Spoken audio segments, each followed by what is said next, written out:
The winter of 1892 wrapped Mexico City in a sharp, bone-aching chill, the kind that made even the gas lamps seem to shiver in their glass casings.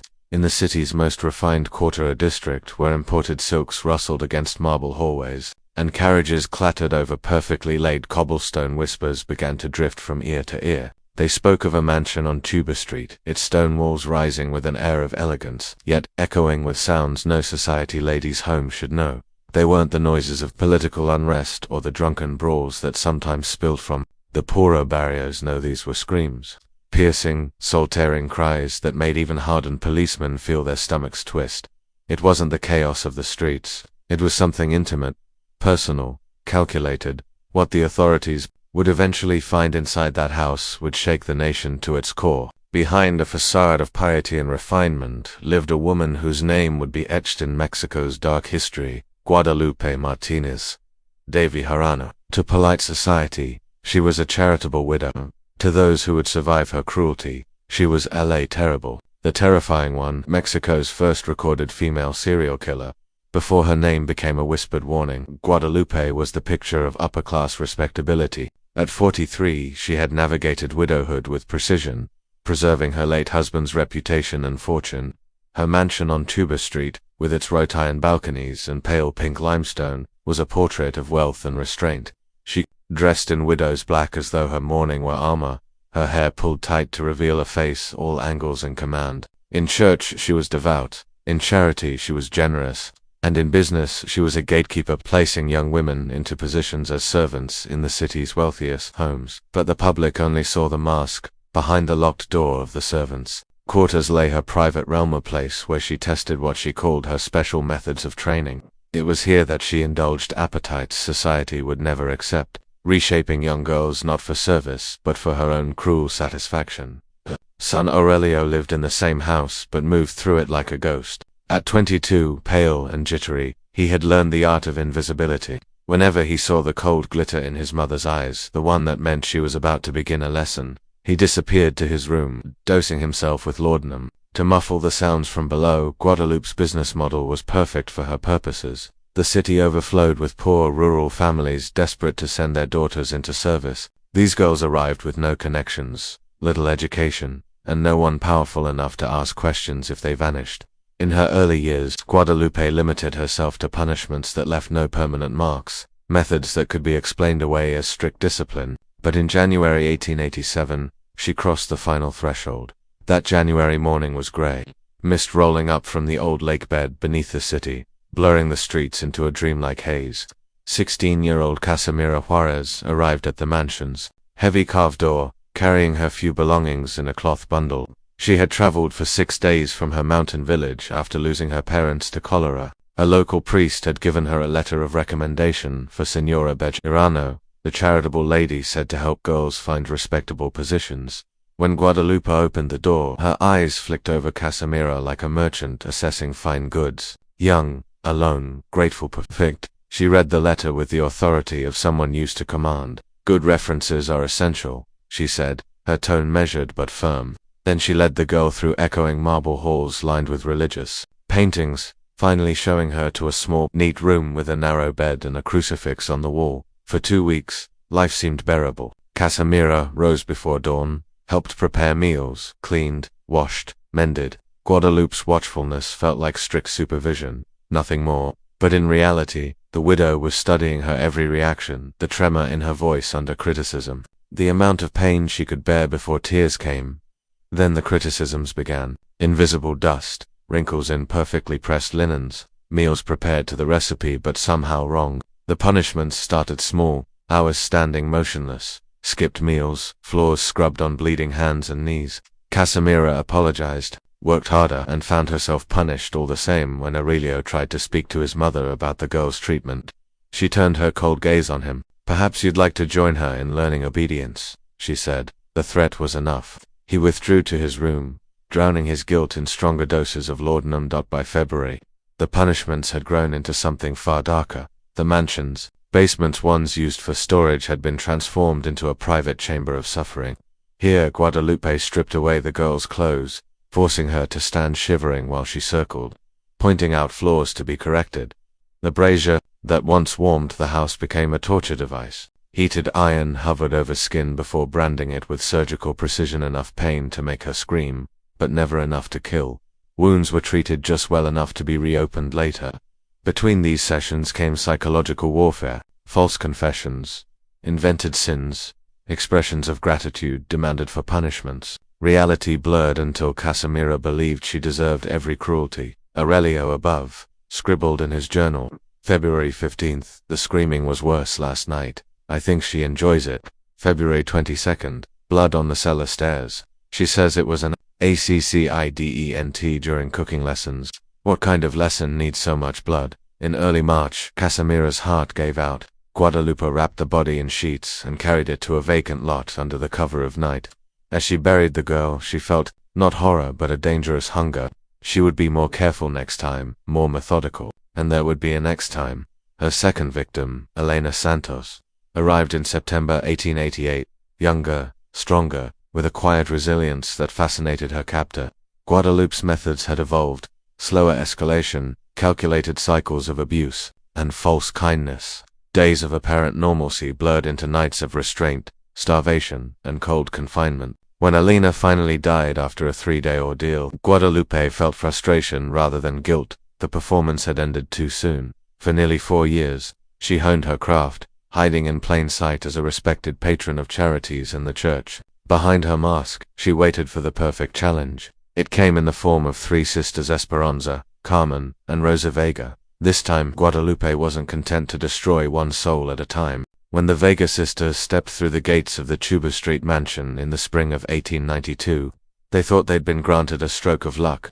Esperanza, the eldest at 19, carried herself with the steady dignity of someone who had been forced into adulthood too early. Carmen, 17, was quieter, her eyes darting like a bird's in unfamiliar territory. Rosa, only 15, was quick-witted and quick-witted, a spark of intelligence that could have been her shield in a fairer world. They came from Hidalgo, their family gutted by famine and political violence. Esperanza had promised her late parents she would keep the younger two safe. When Guadalupe Martínez de Bejarano met them, she smiled with the warm, practiced ease of a woman who knew exactly how to make the vulnerable trust her. "It will be ideal to have sisters together," she said, her voice almost maternal. "You will support each other and learn my standards more easily." She was already planning how to use their love for each other as a weapon. For the first month, the sisters' lives seemed stable, even hopeful. The work was hard but not unbearable. They shared meals, slept in the same small quarters, and were occasionally given afternoons to explore the city. Guadalupe understood the power of false security. It was easier to destroy someone who had something to lose. Then came the first tiny cracks. Guadalupe began praising one sister while subtly criticizing another for the exact same task. "Rosa folds the linens perfectly," she might say, smiling at the youngest, "but Carmen still leaves creases." Or, to Esperanza in private, "Your sisters are adjusting well, but Carmen, I worry about her discipline." These remarks were small seeds, but they grew quickly. Esperanza felt guilt that perhaps she had brought her sisters into a situation where she couldn't protect them.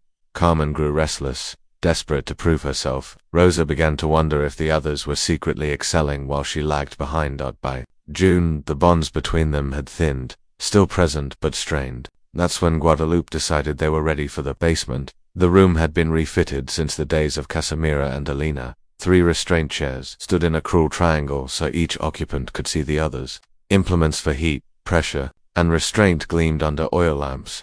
Medical instruments modified beyond recognition lined one table. "This," Guadalupe said as she ushered them inside, "is where I give my most important lessons." Her tone was calm, even proud, as though unveiling a fine piece of furniture.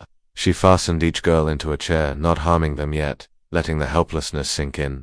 "The greatest virtue in service," she continued, walking in slow circles, "is obedience. But obedience must be understood, and understanding sometimes requires discomfort." She began small brief touches of heated metal that stung but did not maim, controlled near drowning that left them coughing and gasping, sharp jolts from a crude electrical device a friendly physician had sold her. She never raised her voice.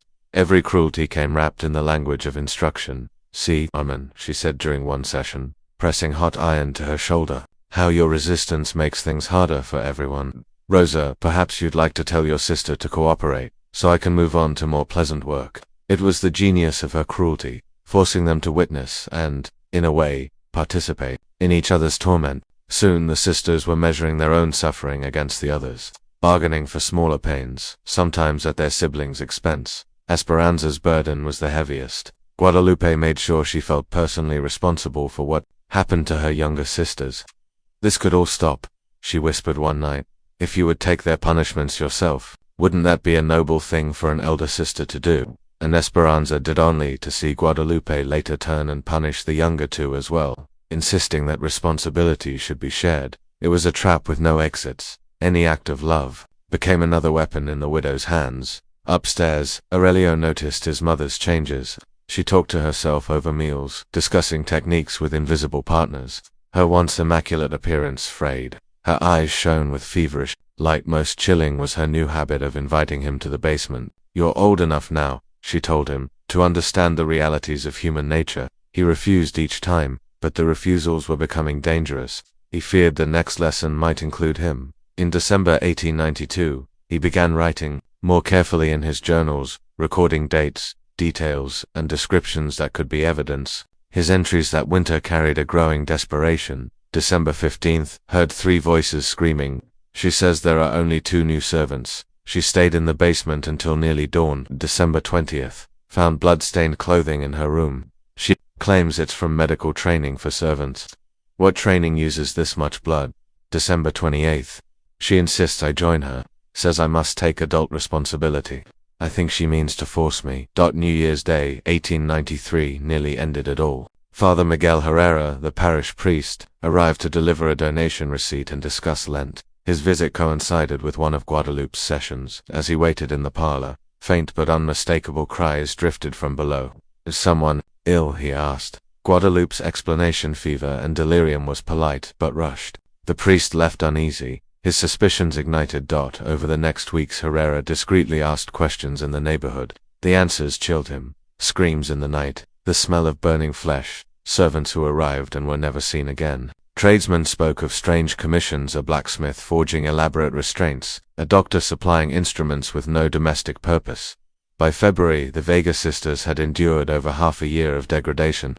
Esperanza teetered between catatonia and violent hysteria. Carmen spoke to people who weren't there, laughing at horrors. Rosa clung to clarity, which only deepened her suffering. She knew they would die there. She tried bargaining with Guadalupe, offering herself in exchange for her sister's release. It amused the widow to lift Rosa's hopes, only to crush them again. But even as she reveled in this threefold torment, Guadalupe began to think ahead. She wanted a fresh subject before the Vega sisters expired. When a widow named Julia Mendez arrived in the city with her 14-year-old daughter, Isabella, Guadalupe saw the perfect next acquisition. Her mistake was in moving too fast. She planned to end the sisters' lives on February 14th, freeing the basement for her new prize. What she didn't know was that Aurelio had made contact with Father Herrera, sharing his journals and pleading for protection. Herrera and a small group of officials devised a plan. Aurelio would unlock the rear door on the night of her final lesson. That evening, as Guadalupe prepared what she imagined would be her masterpiece of suffering, her son led investigators to the basement. What they found froze even seasoned policemen in place. The sisters were strapped in their chairs, bodies marked with months of cruelty. Esperanza barely breathed. Carmen stared at nothing, tears sliding down her face. Rosa whispered incoherent pleas for death, and Guadalupe, she stood among her instruments, calm as if she had been expecting company. "Gentlemen," she said, glancing at the intruders, "I assume you have authorization for this intrusion into my household affairs." The moment the basement door swung open, the stench of burned flesh, damp stone, and fear struck the investigators like a blow. For a heartbeat, the men stood frozen, as though unsure if what they were seeing was part of the waking world or some nightmare they had stumbled into. Then the scene unfolded in terrible clarity. 3 girls, all restrained in iron-bound chairs, faced one another in a triangle of misery. Their bodies were pale where not mottled with burns, cuts, or dark bruises. The restraints had been engineered with precision, locking limbs in positions that must have been agony to maintain. Esperanza's head lolled to one side, eyes half-lidded, breath shallow and rattling. She seemed already halfway gone, suspended in the thin space between life and death. Carmen was awake but unreachable, her gaze fixed on some point far beyond the walls. tears slipping down her cheeks without her blinking. Rosa, the youngest, still clung to the shreds of awareness. She turned her head at the sound of footsteps, her lips trembling with the effort to speak. The words that escaped were not pleas for rescue but for release. Please, no more, let us go, to God. And then there was Guadalupe. She stood in the center of it all, black skirts brushing the stone floor, her hand still holding a pair of iron tongs that glowed faintly from recent heat. She was not startled, not defensive. Instead, she regarded the intruders with the cool poise of a hostess surprised by guests at an inopportune moment. "Gentlemen," she said, as if greeting them in her parlor, "I trust you have the proper authority for this intrusion into my household affairs." It was that composure, the complete absence of fear or guilt, that unsettled the men more than the instruments of torture surrounding her. The basement was a workshop of cruelty. Chains hung from beams, their links polished smooth by years of struggling wrists. A brazier stood against the far wall, its coals glowing faintly, flanked by a grim arsenal, heated irons, knives honed to surgical sharpness, leather straps, and tools whose purpose was not immediately clear but whose designs suggested only harm. A table nearby held medical instruments altered for purposes no physician would condone, alongside neat rows of bottles, chloroform, laudanum, opium tincture, each labeled in Guadalupe's precise handwriting. In the corner, an unlocked chest revealed its contents: bundles of clothing, hair, ribbons, shoes. Each item belonged to someone who had vanished, tokens kept not for sentimental value, but as trophies. On another table lay a ledger. It was a diary, of sorts, but not of daily life. It was a catalogue of suffering. Dates, names, and detailed notes filled the pages, written with the same care one might use to record fine recipes. There were sketches, 2 diagrams of the human body marked with arrows and annotations describing nerve clusters, pain thresholds, and methods for prolonging agony without causing death. Leo, pale and trembling, stood behind the investigators. Unable to meet his mother's eyes, he had told them about the ledger, about the trophies, about the instruments, but even he had not imagined the full scale of her meticulous record-keeping. Every cruelty was preserved on paper, as if she had been compiling a textbook of human torment. One officer, his voice shaking with rage, moved as if to strike her. Another caught his arm. "Don't touch her," he hissed. "We need her alive for trial." Guadalupe smiled faintly, as if she had just won some unspoken point. The investigators freed the sisters first. Esperanza was carried upstairs, her breaths shallow, skin cold to the touch. Carmen resisted at first, her body tensing against the hands that tried to help her. Only when one of the men covered her with a coat did she allow herself to be led away. Rosa clung to her rescuer's sleeve like a drowning swimmer, but she kept glancing over her shoulder, as though half afraid Guadalupe would call her back. Doctor examined them on the spot, his face gray as he muttered to the lead investigator, "Weeks, months of this. It's a wonder any of them are alive." Upstairs, the house that had seemed so proper from the street revealed other secrets. Behind locked doors they found rooms stripped to bare boards, their windows covered so tightly no light could enter. In one, a cot with iron restraints built into its frame. In another, shelves of books on anatomy and medical procedure, most well-thinned, many with marginal notes in Guadalupe's fine script. In the study, more ledgers surfaced. These contained names investigators recognized from old missing person notices: Casimira Juarez, Elena Santos, others whose families had never had the influence to demand proper investigations. The full horror began to crystallize. This was not the work of a woman driven mad in a single moment of grief or rage. This was a long, disciplined campaign.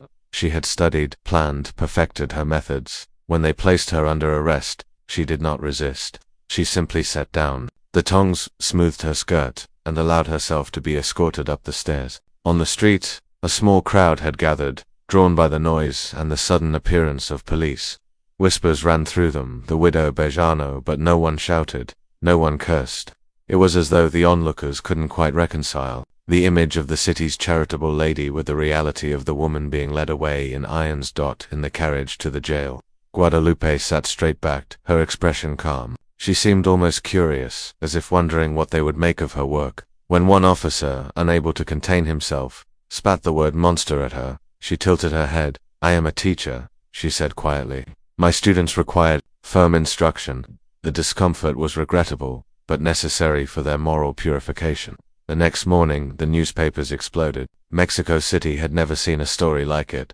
a woman of impeccable standing, accused not just of murder, but of systematic torture. Editors scrambled for the most shocking details. Illustrators worked feverishly to capture the contrast between her composed, elegant appearance and the depravity of her alleged crimes. Some refused to believe it. Letters to the editor protested her innocence, citing her years of charitable work, her donations to the church.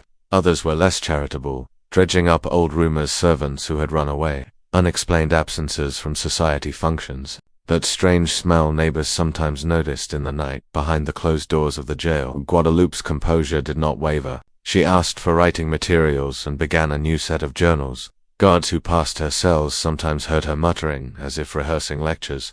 She took no interest in the food, ate only sparingly, and spent hours standing at the window, watching the exercise yard below. Aurelio, meanwhile, became the prosecution's linchpin. His journals, along with the ledgers from the house, painted an unassailable picture. He recounted his childhood under her shadow, the punishments he had witnessed, the disappearances he had suspected but never dared report. In the eyes of the law, his delay in coming forward made him complicit, but it also revealed the grip she had over those around her. The surviving Vega sisters were moved to a hospital. Esperanza hovered near death for weeks, her body unable to recover from the accumulated damage. Carmen spoke to no one, her mind adrift. Rosa, the only one to offer testimony, did so haltingly, her words often breaking under the weight of memory. As the legal machinery turned, one truth became clear. The woman who had hidden behind respectability for years had finally been dragged into the light. And yet, as one seasoned investigator remarked to a colleague, "It's not the cruelty that shocks me most, it's the patience. She could have been caught a dozen times if she'd been reckless. But she waited, she watched, she planned." The courtroom smelled of ink, dust, and anticipation. By the time Guadalupe Martínez de Bejarano was led inside for her preliminary hearing in March 1893, every seat was taken. Journalists jostled for position, sketch artists poised their pencils, and curious onlookers craned their necks for a glimpse of the woman whose name had become a national obsession. She entered as if she were stepping into a Sunday salon head high, hands folded neatly in front of her. There were no shackles on her wrists. The court, mindful of her social status, had deemed them unnecessary. A murmur rippled through the crowd. For those who had expected a raving lunatic, her composure was unsettling. She looked like someone's aunt, a woman you might trust to host a charity luncheon. When the charges were read, multiple counts of torture, 2 counts of first-degree murder, and a catalogue of assaults, the room seemed to hold its breath. Guadalupe listened without visible reaction, her gaze fixed somewhere just above the prosecutor's head, as though the words were beneath her notice. Asked for her response, she spoke in the patient tone of a schoolteacher correcting a slow pupil. "These young women came to me ignorant and ill-prepared for the responsibilities of service," she said. "I undertook to improve them morally, spiritually, physically. The discomfort they experienced was part of their instruction. Pain, you see, is a powerful teacher. I regret that some of them were too weak to benefit fully, but my intentions were righteous." Gasps rose from the spectators. The prosecutor, a sharp-eyed man named Alejandro Murillo, let the silence stretch before answering. "Señora Bejarano," he said slowly, "you call it instruction. We call it calculated cruelty." The case against her was formidable. Aurelio's journals formed the spine of the prosecution's argument. Corroborated by the ledgers and instruments found in her basement, investigators had unearthed remains in shallow graves on the city's outskirts, bones that matched the names in her own records. Survivors like Rosa Vega testified, though her words were halting and often dissolved into tears. Medical experts described the precision of the injuries, explaining how they had been designed to inflict maximum pain without killing too quickly. Murillo painted her as a methodical predator who hid behind the armor of social respectability. She was not driven by madness, he told the court. She was driven by control, by the satisfaction of breaking the human spirit one calculated act at a time. But defense attorney Emilio Vasquez had his own strategy. He framed her as a devout woman whose strictness had been misinterpreted, a victim of malicious gossip. He hinted that Aurelio's testimony was the product of opium hallucinations and long-standing resentment. He suggested that the Vega sisters' mental states made them unreliable witnesses. In the press, the trial became a war of images. On one side, the charitable widow in black lace, known for her donations to churches and orphanages. On the other, the monster of Tuba Street, sketched in lurid detail by the artist José Guadalupe. His engravings showed her elegant and composed, surrounded by the tools of her cruelty. The contrast between her refinement and her acts, more chilling than any grotesque caricature. Posada's most infamous print depicted her in the basement chamber, head tilted slightly, hands folded, while in the background, shadowed figures writhed in the restraint chairs. The image spread through Mexico's streets, printed in broadsheets and pasted to walls. It became impossible to see her name without seeing that image. Inside the courtroom, her own words often sabotaged her defense. When asked if she had considered the suffering of her victims, she replied evenly, "Suffering is temporary, but soul is eternal." My methods ensured their souls would be purified. When Murillo pressed her on why she kept personal items from those who had died, she smiled faintly. "Reminders," she said, "of work well done." It was as though she could not conceive of guilt because she did not believe she had done wrong. The Vega sisters' presence in court was a silent testimony of its own. Rosa sat beside a nurse, her thin hands twisting in her lap, her eyes darting whenever Guadalupe's voice rose. Carmen was absent entirely. Her mind had receded too far into its own fractured world. Esperanza's name was read among the deceased, had died weeks after her rescue, her body too battered to recover. When the prosecution presented the medical diagrams found in the mansion, the room shifted from horrified fascination to outright disgust. Each page was an experiment in human endurance, notes on how long burns of varying intensities took to heal, how fear changed a victim's breathing, how isolation affected willpower. It was science inverted, stripped of any pretense of healing, leaving only the skeleton of control and harm. Murillo closed his case with a sentence that landed like a hammer. She did not hide her crimes because she did not believe they were crimes. She believed herself above law, above morality, above the humanity of others, and that is why she must be judged not as a misguided woman, but as a calculating killer. The defense argued for leniency, leaning heavily on the fact that she was a woman. The law, Vasquez said, has always recognized that women, being of more delicate constitution, cannot be held to the same brutal calculations as men. If there was cruelty, it was misguided discipline, not premeditated murder. It was a line of reasoning that played well to certain members of the jurymen who struggled to reconcile the sight of a poised, middle-aged widow with the evidence before them. Outside, the city buzzed with speculation. Some swore she would hang, others predicted acquittal. Church officials kept publicly silent, though many were privately uneasy about their years of accepting her donations. After weeks of testimony, the verdict came in September 1893. Guilty on 2 counts of first-degree murder, multiple counts of torture, and assorted charges of assault. But the sentence stunned the public. 10 years and 8 months in prison. No gallows, no life sentence. The leniency, historians would later note, was a cocktail of the era's legal limitations, societal reluctance to condemn women to death, and the lingering influence of her social connections. Many saw it as a failure of justice. Aurelio, though instrumental in bringing her down, was not spared entirely. The court sentenced him to 2 years for complicity, acknowledging his fear and psychological damage, but holding him accountable for years of silence. The Vega sisters' fates were a harsher kind of verdict. Esperanza was gone. Carmen remained in institutional care, her mind unreachable. Rosa survived in body but carried her memories like open wounds. As for Guadalupe, she was sent to the notorious Cárcel de Belén. Even there, among thieves and murderers, her crimes set her apart. Other inmates spat at her through the bars, hurled insults and worse. Guards gave her no comfort. She was kept in near solitary confinement, for her own safety, they said, but it was a confinement without the control she once relished. And still, she wrote new journals filled with her thoughts on moral improvement, expanding on the theories she had tested in her basement. She seemed untouched by the idea of punishment, as though prison were merely a pause between lessons. Outside the prison walls, her name lingered on lips in broadsheets in Posada's prints pasted to crumbling walls. She had become a symbol, just of cruelty, but of the danger hidden behind the mask of respectability. The trial was over.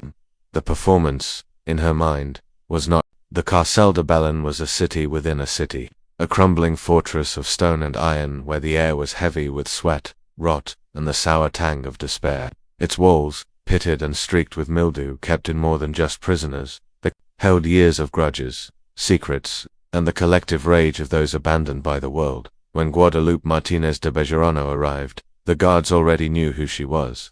News had traveled fast. Even in a prison filled with thieves, murderers, and the occasional political prisoner, her crimes had set her apart. The first days were tense. In the yard, inmates clustered in knots, whispering her name. Some stared openly, their eyes narrowing. Others avoided looking at her altogether, as if her presence was a curse. There were women inside who had stabbed rivals in the street, smothered newborns, poisoned lovers, but even they drew a line at the systematic torture of girls. The warden decided quickly: solitary confinement. Officially, it was for her protection. Unofficially, it was because no guard wanted to be responsible for what might happen if she were left among the general population. Her cell was small bare stone walls, a narrow cot, and a barred window that let in a slice of light for a few hours each day. She was allowed out for 1 hour in the courtyard, escorted by 2 guards who kept a careful distance. Those walks were gauntlets of hatred. Prisoners hurled curses, spit, and sometimes whatever they could get their hands on. She never flinched, though once a lump of bread struck her cheek and left a faint bruise. She simply adjusted her shawl and continued walking, her back straight. In her first weeks, she tried to recreate her old routines. She requested paper, ink, and books on religion and anatomy. The guards laughed, but eventually brought her writing supplies, perhaps to see what she would produce. Soon, the scratching of her pen became a familiar sound in the cell block. She wrote endlessly. Not diaries this time, but treatises on the proper cultivation of servants. Pain is a tool of spiritual cleansing, a study of moral discipline. Through bodily correction, her tone was as cold and methodical as ever, her arguments tangled in religious justifications. She addressed imaginary audiences, scholars, priests, future generations who, she claimed, might understand her better than the present did. To the guards, it was eerie. "She's not in here with us," one said. "She's still down in that basement in her head." But Belen had its own way of wearing people down. The heat in summer was suffocating. In winter, the damp chill sank into the bones. Meals were thin soup, beans, hard bread. The cot was lumpy and damp. The once elegant widow who had prided herself on immaculate dress and grooming began to look worn, her black gowns frayed, the lace yellowed, the tight bun of her hair loosened to ragged strands. What unsettled her most was the absence of control. In her mansion, every sound, every movement had been hers to command. Here she was roused by guards, fed on their schedule, locked away on their terms. There were no servants to intimidate, no students to instruct. The emptiness gnawed at her. She tried, at first, to assert some authority. She corrected the way a young guard addressed her. She offered to advise the warden on discipline. She even tried to instruct a fellow inmate a pickpocket in posture and speech. None of it took. The prison was immune to her manners. Months passed. Her health began to fray under the constant strain of isolation and hostility. She developed a persistent cough in the damp cold of winter. Food sat untouched on her tray more often. Her once clear voice turned hoarse. The guards noted her habit of standing at the window long after dark, staring into the blackness as though waiting for someone. Occasionally, priests visited the prison to hear confessions. Most inmates went eagerly, if only for the brief relief of a different conversation. Guadalupe went too, but not to confess, she argued. She defended her methods, debated theology, and claimed she had done more for the souls of her victims than their families ever could. One priest left her cell pale and tight-lipped, refusing to speak about what she'd said. By mid-1894, she was no longer Señora Bejarano to the guards. She was simply La Terrible. Among inmates she was a ghost seen but not touched. Sometimes, at night, prisoners claimed they could hear her talking to someone in her cell, her tone low and instructive, as if lecturing an unseen class. That summer, a fight broke out in the courtyard during her hour outside. In the chaos, someone lunged toward her. A guard pulled the attacker away before she was struck. But the message was clear. Solitary was no longer optional. It was survival. Her world shrank further. 23 hours a day in the cell, one in the courtyard only when no one else was there. The cough worsened, her hands trembled when she wrote. Yet she kept filling pages, convinced that her work would outlive her. In late 1895, pneumonia set in. The prison doctor recommended moving her to the infirmary, but the warden refused, citing the risk to other inmates. She was given extra blankets, a little more broth, and left in her cell. On a damp winter morning, a guard found her lying on the cot, eyes half open, mouth slack. The official cause of death was pneumonia. Unofficially, whispers spread that she had been assaulted. Her body bore marks that didn't come from illness. No investigation followed.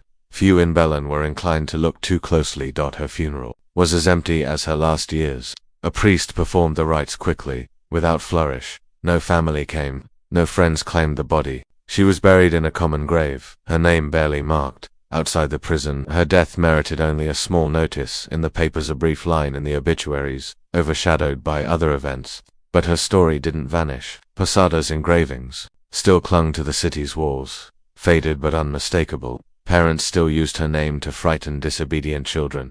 The mansion on Tuba Street changed hands. New owners stripped it of its ornate furniture, repainted its walls. But years later, during renovations, workers uncovered the basement chamber. Even emptied, it held an oppressive air. One man swore he felt a hand brush his shoulder when he was alone there.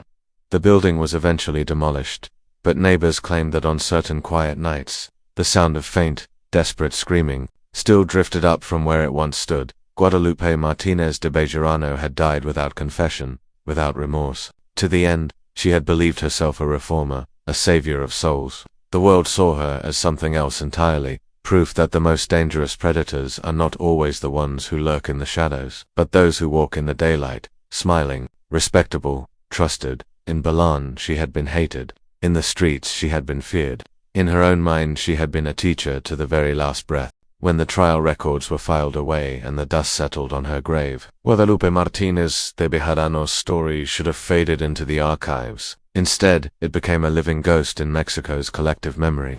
People argued over the details in cafes, in market stalls, even in whispered conversations after Mass. What made her so dangerous wasn't just the brutality of her acts, it was how long she had gone unnoticed, hiding in plain sight among Mexico City's most respected elite.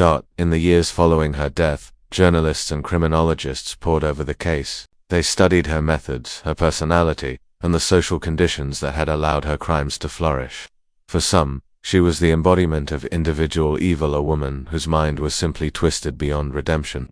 For others, she was a product of her environment, a predator shaped by a society that worshipped appearances and ignored those without influence. The first truth to emerge was that Guadalupe had understood her surroundings with unnerving precision. She moved through Mexico City during the Porfirio Diaz era, when the capital was a paradox, glittering boulevards lit by gas lamps, imported Parisian fashion, opera houses and salons, and, just beyond those bright facades, crushing poverty. The city's wealthy preferred to see themselves as patrons of progress, symbols of refinement. That image was fragile, and anything that might tarnish it was often swept aside. Guadalupe exploited this blindness masterfully. Her public identity was impeccable, a widow of means, a devout Catholic, a donor to church charities. She hosted teas for priests and donated to orphanages. She placed servants in the homes of the powerful, earning their gratitude and trust. Her name appeared in society pages alongside the city's most respected families. Behind the curtain, she ran her recruitment like a hunter choosing prey. Rural families sent their daughters to her because they believed she offered a path to respectability.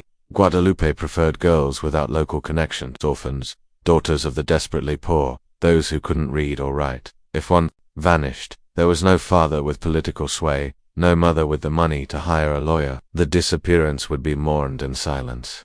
Her first murders, Casimira Juárez, in 1887, Elena Santos in 1888, were brutal but unsophisticated compared to what came later. Early on she made mistakes, wounds that healed too slowly, punishments that left visible scars, disposal sites to near her own home, but she learned from each misstep. By the time she encountered the Vega sisters in 1892, her cruelty had become a science. Her basement was the crown jewel of that system, a place designed not only to inflict pain but to control every variable. Restraint chairs were positioned for maximum psychological damage, forcing victims to watch each other's suffering.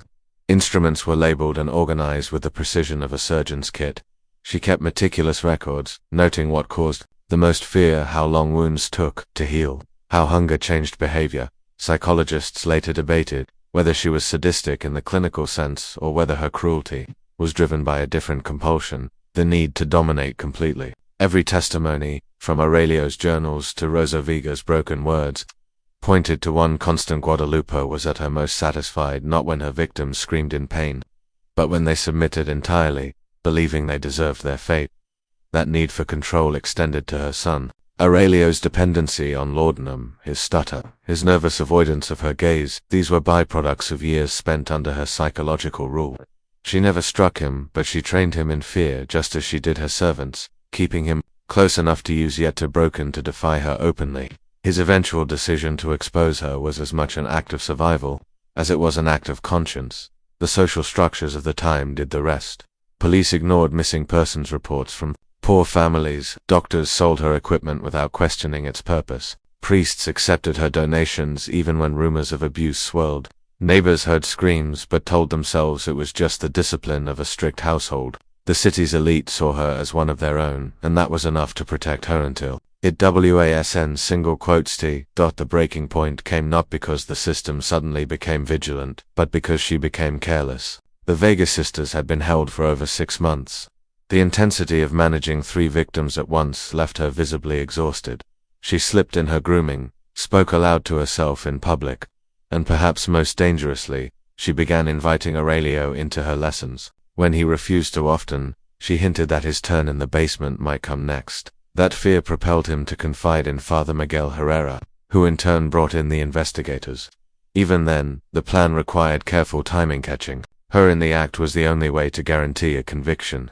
The night of February 14, 1893, they succeeded.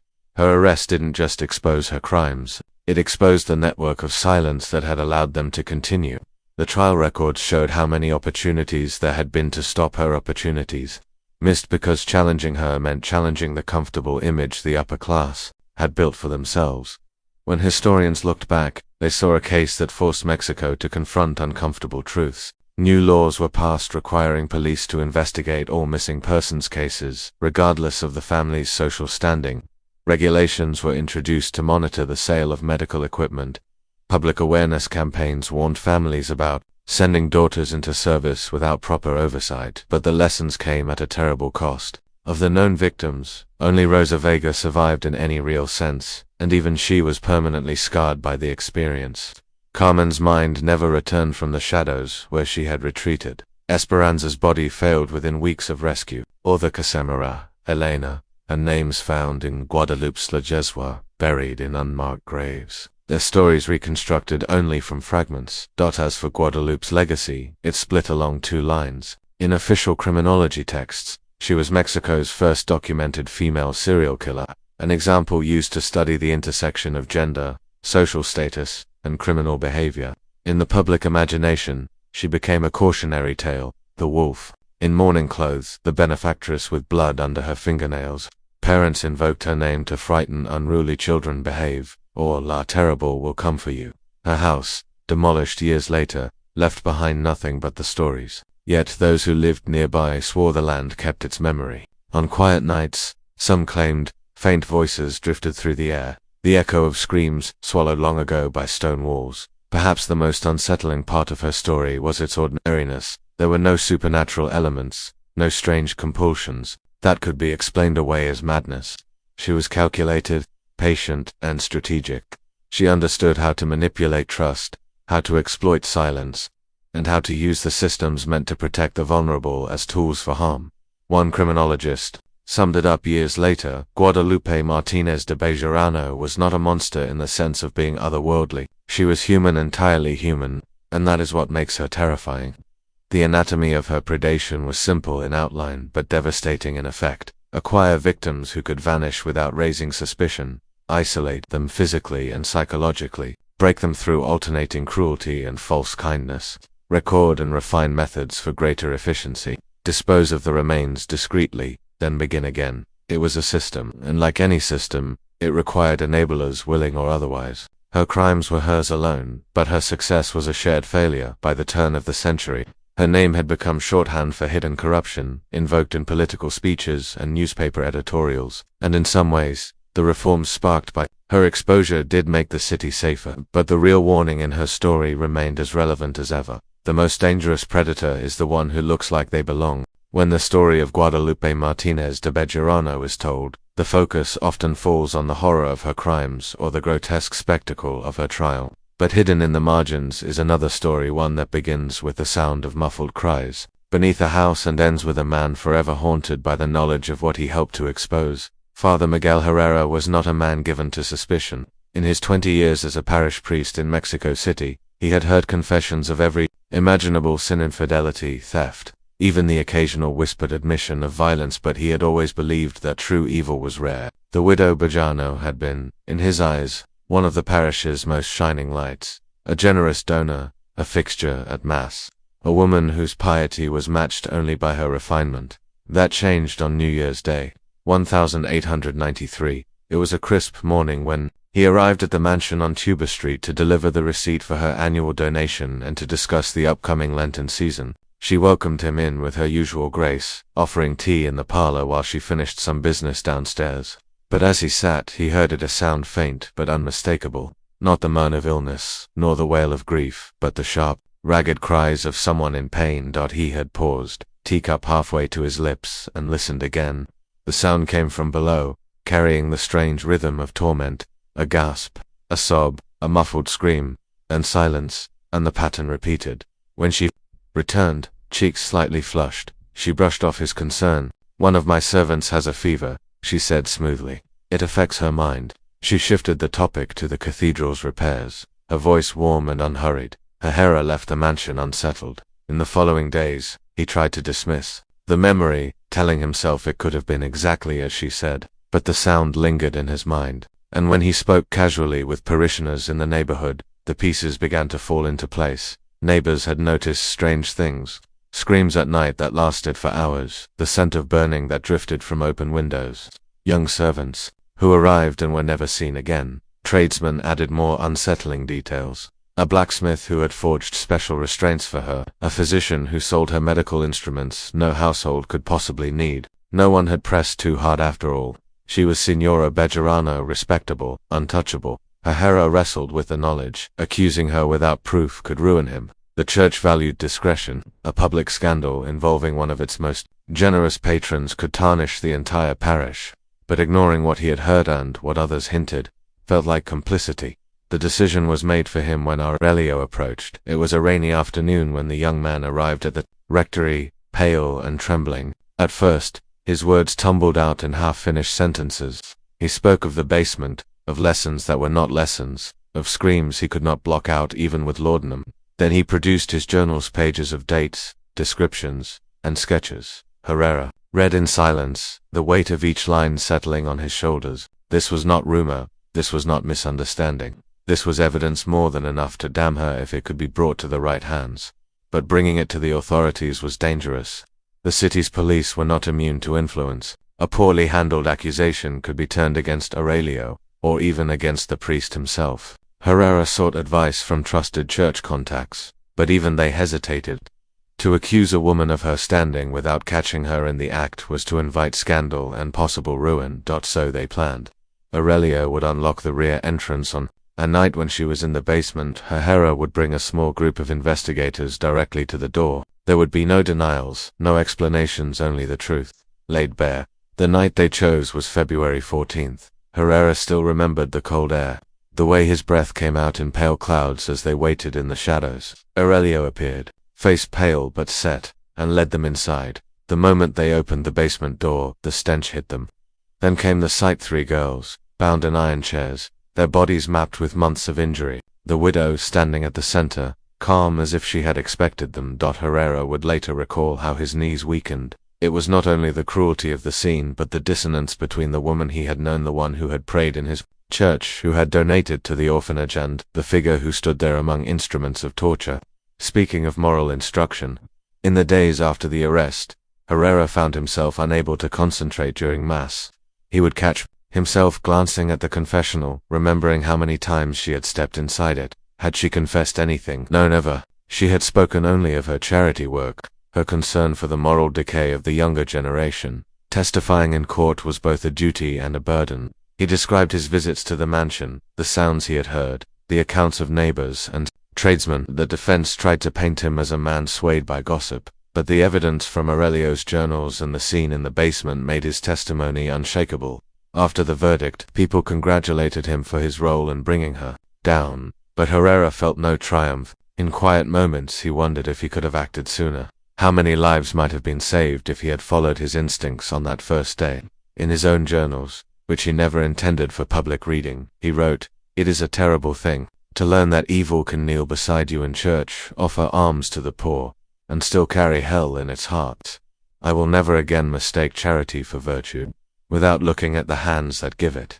The burden of the case followed him for the rest of his life. In sermons he spoke often of vigilance not just against the obvious sins, but against the quiet ones that hide under polite smiles. Parishioners said his voice sometimes caught when he reminded them that the devil rarely wears horns. When he died years later, some said he had been broken by the Bejarano affair.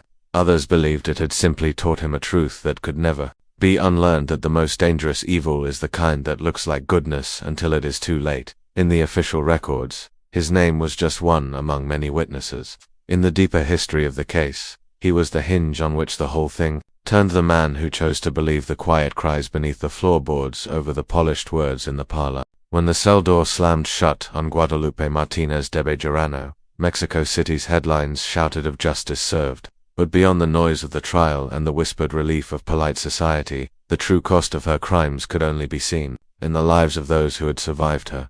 For Rosa Vega, survival was not a triumph, it was an ongoing state of war with her own mind.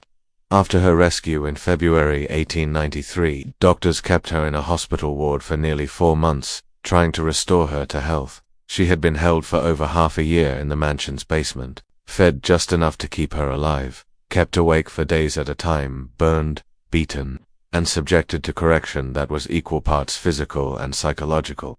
When she spoke to the physicians, her voice was so quiet they had to lean close. She could describe, in short bursts, what had been done to her, but when asked about certain details, her eyes would glaze over, and she would seem to drift somewhere far away. Reporters tried to interview her. Some were blunt, asking her to relive the worst moments. Others tried to paint her as a heroine. Rosa answered politely but minimally, and more than once she asked that no more questions be put to her. After her discharge from the hospital, she returned to live with an aunt in the working-class neighborhood of Tepito. Life there was noisy, crowded, and unforgiving. People recognized her name, sometimes her face. A few avoided her altogether, as if what had happened to her was contagious. Others treated her like a curiosity, whispering behind her back. She worked for a time sewing shirts in a small textile workshop. The clatter of the sewing machines kept her mind occupied, but certain sounds, her door slamming, footsteps on stairs, could make her hands freeze mid-stitch. On bad days she would leave work early and walk the crowded streets just to be among people, to prove to herself she was not back in that basement. Carmen Vega never came home. She remained in the care of the San Hipólito Hospital, the city's primary asylum. Whatever fragile balance had existed in her mind before the mansion was shattered beyond repair. Doctors described her as withdrawn, unresponsive, and subject to hallucinations. She spoke rarely, often to people no one else could see. Sometimes she repeated phrases that investigators recognized from Guadalupe's lessons. The sister's eldest, Esperanza, did not survive long enough to face the years ahead. Her injuries, both from the physical abuse and the months of starvation, were too severe. She died within weeks of being rescued. Her funeral, attended only by Rosa Carmen's caretakers and a handful of sympathetic neighbors outside of the Vega family. There were other survivors, women who had passed through Guadalupe's house and endured shorter but still scarring stays. Some had been punished and dismissed before she could escalate to her worst cruelties. Others had managed to flee. One of them, Magdalena Lopez, had been just 14 when she worked for Guadalupe for 6 weeks in 1890. She had been beaten, denied food, and forced to clean for hours without rest. One night, she overheard Guadalupe speaking to another servant about making an example of her. Magdalena slipped out through the kitchen door and never returned. When she testified during the trial, her voice shook, but her eyes were fierce. "She would have killed me," she said plainly. Another woman, Ana Robles, came forward after the verdict. She had served in the house for 3 months in 1889. Her account was less violent but equally chilling. Guadalupe, she said, had an unnerving way of studying her, making notes in a small book while she worked. She was dismissed suddenly one morning without explanation. Looking back, Ana believed she had been spared only because another girl had arrived to take her place. The city's newspapers occasionally published "Where Are They Now" pieces in the years after the trial, following Rosé's attempts to rebuild her life. These articles were often laced with sentimentality, framing her as a symbol of resilience. But Rosa herself hated such attention. She preferred anonymity, slipping quietly between home and work, keeping her circle small. for survivors like her. The problem was not just the memories, it was the way the world insisted on defining them by what had been done to them. When people looked at Rosa, they saw not a skilled seamstress or a neighbor, but one of La Terrible's girls. The government offered no formal support. There were no programs for trauma, no financial assistance. Churches helped where they could, but the aid was inconsistent. Some priests offered food or clothing. Others counseled that the women should forgive and forget, as if such wounds could be closed by an act of will. Rosa learned to navigate life with a set of rules. Always know the exits. Never stay in a place where the doors can be locked from the outside. Keep a hidden stash of coins in case of sudden flight. Trust slowly, if at all. Despite everything, there were moments of light. Her aunt's kitchen, always warm with the smell of simmering beans. A neighbor's baby who reached for her finger and laughed. The slow satisfaction of finishing a perfect seam at work. These small things anchored her in the present, reminders that the world was not entirely made of basements and cruelty. In time, she began speaking at small gatherings organized by women's charitable groups. She did not dwell on her own suffering, but she warned families about sending girls into service without vetting their employers. Ask questions, she told them. Visit the house. See where your daughter will sleep. Do not be afraid to refuse, even if the person seems rich and kind. Some listened, some didn't. Poverty has a way of making warnings feel like luxuries. By the turn of the century, Rosa was in her late 20s. The city had changed. Electric lights now glowed in some districts, and the grand avenues had expanded, but the divide between rich and poor was as sharp as ever. For her, the mansion on Tuba Street was gone, replaced by a newer building. She never walked past it. Carmen lived on in the asylum, aging quietly behind high walls. Rosa visited when she could, bringing small gifts, soft bread, a scarf, a comb. Carmen rarely spoke, but she would sometimes rest her head on Rosa's shoulder, and for a few minutes they would sit in silence, the noise of the ward fading away. Survivors' stories rarely made it into the official histories of the case. Scholars focused on Guadalupe herself, her psychology, her trial. The women she had harmed became supporting characters in her narrative, but in the quiet corners of Tepito and other working-class neighborhoods, their names were remembered past, from mother to daughter, not as curiosities but as warnings.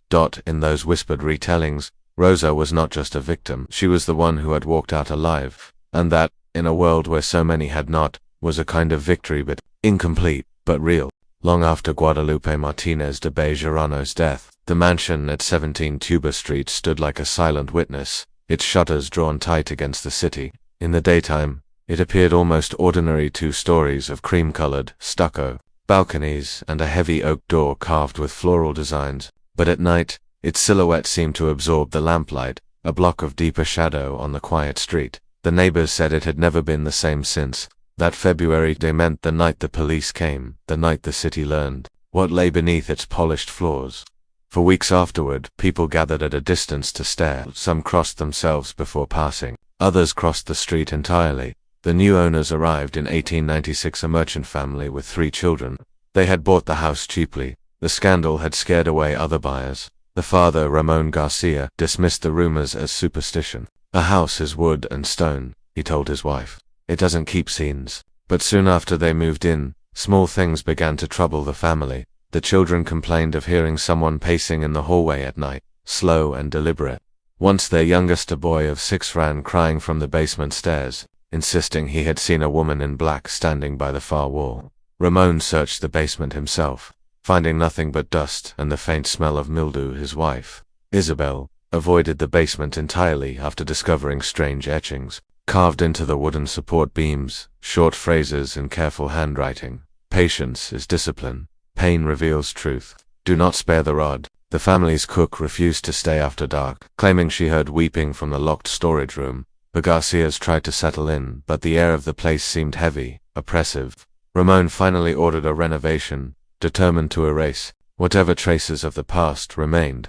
Workers tore out the basements, old fixtures, rusted iron loops embedded in the walls, wooden chairs with leather straps still attached. The walls had been painted over in a pale yellow, but beneath the fresh plaster were stains the workmen did not care to name. During the renovations, one mason, chipping away at the far corner of the basement, uncovered a shallow cavity in the wall. Inside was a small bundle wrapped in oilcloth. When he opened it, he found a length of stained ribbon, a child's shoe. and a leather-bound notebook. The notebook contained only a few pages, written in a sharp, slanting hand. Most of the entries were cryptic lists of names, dates, and notations like responds poorly to heat or fear of darkness, effective. Ramon read enough to understand what it was, then burned it in the courtyard. Some records of better lost. He told no one in particular. The renovations finished, but the unease lingered. Guests commented on how cold the house felt, even in summer. More than once, Isabel found herself standing at the basement door without remembering how she had gotten there. By 1901, the Garcias decided to leave. The mansion passed through several hands in the next decade. An importer, a retired army officer, a widow from Puebla. None stayed longer than a few years. Each cited repairs or changes in circumstance, but the neighbors noticed the same patterns: drawn faces, lights burning late into the night, and, inevitably, the hurried packing of belongings. By the 1920s, the mansion was converted into a boarding house. The new owner divided the rooms with thin walls, renting them to laborers and shop clerks. The grand parlor became a communal dining room. The upstairs bedrooms were crammed with narrow cots. The basement, locked and unused, became the subject of whispered dares among the tenants. One tenant, a machinist named Luis Ortega, swore he had gone down there one night after hearing a knock from below. He found the basement empty, but when he turned to leave, the door had shut on its own. He claimed he heard breathing in the dark. His roommates laughed, but he moved out within the month. In time, the city's expansion caught up to Tuba Street. New buildings crowded close, and the once fashionable neighborhood grew dingy. By the 1950s, the mansion's plaster was cracked, its balconies rusted, and its windows clouded with dust. Yet it still drew the occasional passerby who stopped to stare, as if trying to remember the details of the story their grandparents had told them. Finally, in the early 1970s, the building was slated for demolition. A construction crew arrived one summer morning, their equipment loud enough to shake the shutters loose. Neighbors watched from doorways as the first blows fell against the walls. When the basement was exposed, workers found that the air inside was cooler, heavier than the heat outside. One man swore he heard a faint humming from the far wall, rhythmic, like someone speaking through layers of stone. Others noticed the same etchings carved into the beams, preserved despite the renovations. By the time the last bricks were cleared, nothing of the mansion remained but an empty lot. Yet the lot itself seemed reluctant to be claimed. For years it stood vacant, overgrown with weeds. Developers tried to build on it twice. Both times, the project stalled after strange accidents, tools gone missing, unexplained injuries, sudden walk-offs by laborers. Today, the address no longer exists on city maps. The street has been renumbered, the lot absorbed into a neighboring property, but those who have lived in the area longest still avoid it after dark. Some claim they hear footsteps in the dirt, as though someone is pacing where the basement once lay. Others speak of faint voices, not crying exactly, but murmuring, soft, instructive, relentless. The house on Tuba Street is gone, but its shadow has not left. In the months after Guadalupe Martínez de Bejarano's trial, her face began appearing in places she could never have imagined. It was not in the society pages or parish bulletins, but in the crude, striking images pasted to the walls of markets, cantinas, and street corners. There she stood, her severe gaze and he-colored black gown etched in bold black lines beside skeletal figures, grinning devils, and captions that mocked her name. These were the work of José Guadalupe Posada, Mexico's most infamous engraver, whose hand-carved images were printed on cheap broadsheets and sold for a centavo apiece. His prints were devoured by the city's working class, who couldn't afford the expensive illustrated journals of the elite. Through Posada's art, the public consumed the Bejarano scandal in all its lurid detail. Posada had attended the trial not as a journalist, but as an observer with an artist's hunger for human drama. He had studied her face as she sat in the defendant's chair, her expression shifting from boredom to irritation to icy disdain. In his first engraving, he exaggerated her features slightly, giving her eyes a sharp hawk-like intensity and her mouth a thin, tight line. Above her head, he drew a halo cracked down the middle, as if her saintly image had been shattered. Beneath, the caption read La terrible maestra de moral, the terrible teacher of morals. The broadsheet sold out in 2 days. A week later, he released another, this one depicting her basement as a grotesque classroom. The students were skeletal girls in tattered dresses, sitting in iron chairs, their empty eye sockets fixed. On the blackboard where Bejarano wrote lessons in jagged script, Behind her loomed a figure of death itself, wearing her shawl for the working poor. These images were more than entertainment, they were vindication. The city's elite might have tried to bury the scandal quietly, but here, on paper, was proof that the woman they had admired had been exposed for what she was. Into pulquerias men tapped the engravings with their calloused fingers, shaking their heads and muttering, "Mira, esa es la señora." In the markets, women bought the sheets and tacked them to their walls as warnings to their daughters. Not everyone appreciated Posada's work. Some clergy complained that mocking a woman after her conviction was unchristian. Certain members of high society who had once attended her soirees were furious to see their own likenesses sketched faintly in the background of some prince, watching her crimes with indifference. But Posada thrived on controversy. For him, Bejarano was the perfect subject, a story that combined moral decay, hypocrisy, and public outrage. He produced at least 7 engravings of her over the next 2 years, each more elaborate than the last. In one, she sits at a sewing table stitching a shroud labeled with her victims' names. In another, she rides in a funeral carriage pulled not by horses, but by thin skeletal girls, their heads bowed. His prints preserved details of the case that might have otherwise been lost. In an era before widespread photography and the press, Posada's art became the visual record. Decades later, historians would study his engravings for clues tracing the way public opinion shifted, noting which details he emphasized and which he left out. But the most lasting impact of his work was not historical, it was cultural. His caricature of Bejarano entered the realm of Mexican folk imagery, alongside La Llorona and El Charro Negro. Children in working-class neighborhoods grew up recognizing her skeletal figure in old broadsheets. Even if they no longer knew the full story, Posada himself spoke rarely about her in interviews.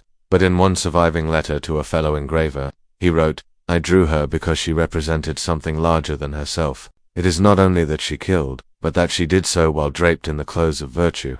That is the true face of death, smiling, polite, and well-dressed." As the years passed, other scandals came and went, but the image of La Terrible lingered. Street vendors continued selling reprints of Posada's broadsheets well into the 1910s, long after her name had faded from the newspapers. In revolutionary Mexico, she was sometimes reimagined in political cartoons as a stand-in for corrupt officials, always with the same severe bun, the same cold eyes. By the 1920s, after Posada's death, his Bejarano engravings were collected by art dealers and displayed in galleries. The same images once sold for pennies to laborers were now framed under glass, studied by critics who praised their satirical edge and social commentary. In this new context, she became less a person than a symbol and emblem of the rot that can hide beneath refinement. In Tipito, where Rosa Vega still lived, the broadsheets had a different meaning. When children gathered to play in the dusty courtyards, they sometimes held up Posada's prints and told each other, "This is the woman who takes bad children." The adults did not correct them. It was easier to let the story stand as a cautionary ghost than to explain the real horrors she had committed. Even in death, Guadalupe had not escaped the public's gaze. If anything, Posada had ensured she would never vanish completely. His engravings fixed her in a frozen moment, caught between the respectability she had cultivated and the cruelty she had practiced. And in that frozen moment, she became something larger than herself, a face for the warning that evil does not always arrive with blood on its hands. It often comes with a prayer book in its fingers and a smile on its lips. By the turn of the century, the Bejarano case had slipped from the headlines. The city, always hungry for the next scandal, had moved on to new stories: political upheavals, industrial accidents, and the simmering unrest that would soon boil into revolution. Yet for those who had lived through it, the memory of Guadalupe Martínez de Bejarano did not fade.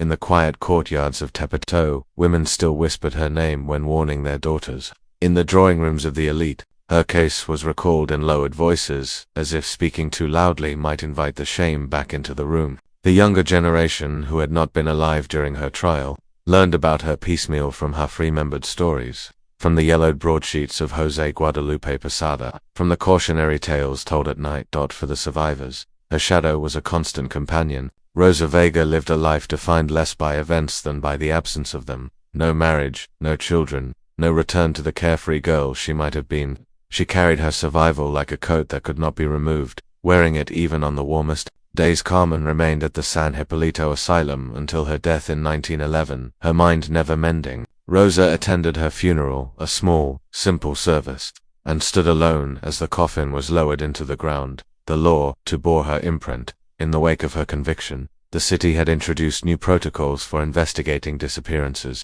especially of servants and children. These reforms were modest, often poorly enforced, but they marked a shift. The case had shown that wealth and status could not be allowed to shield someone from scrutiny forever. Still, progress was slow.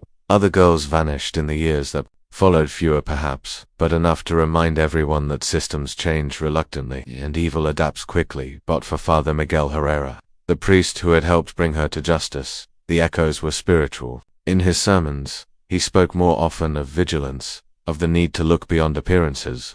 The wolf, he told his congregation, does not always wear fur, sometimes it wears silk. His parishioners would nod, some knowing exactly who he meant, others thinking it was only a metaphor.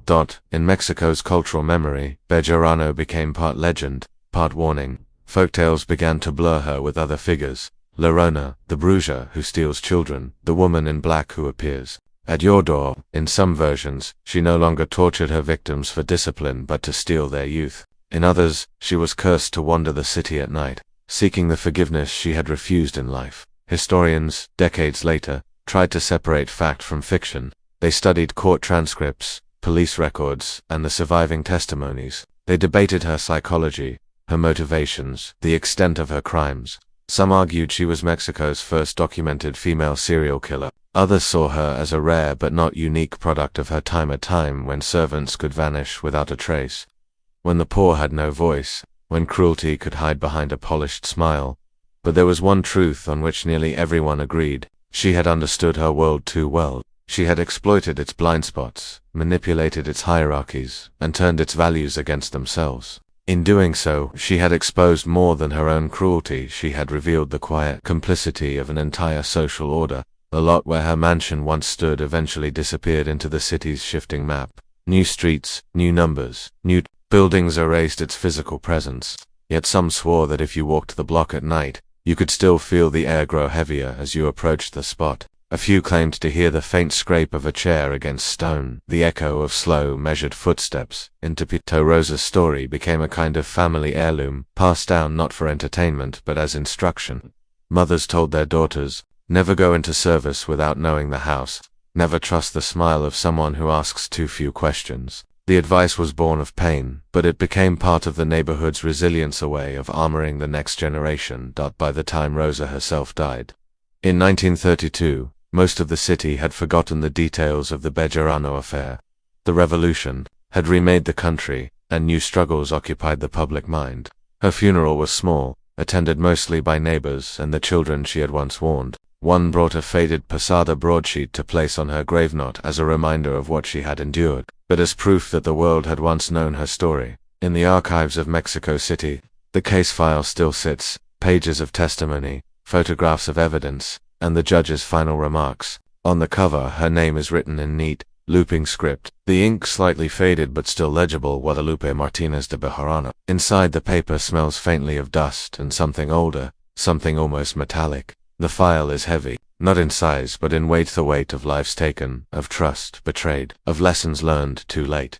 Scholars will continue to read it, artists will continue to draw her, and somewhere, in the collective memory of the city, she will remain not as a ghost in the supernatural sense, but as the embodiment of a truth that refuses to die, that the most dangerous evil rarely comes in rags and snarls. It comes dressed for church, smiling, offering a hand. The Bejarano case ended in 1893, but its echoes have never stopped. They can be heard in the wariness of a mother letting her daughter take a job in a stranger's home, in the pause before a priest accepts a generous donation, in the skeptical glance of a neighbor who hears something strange behind closed doors. And maybe, if you stand in the right place on a quiet night, in the part of the city where the map has been rewritten but the ground remembers, you might hear it too, a faint, almost polite voice, offering to teach you a lesson.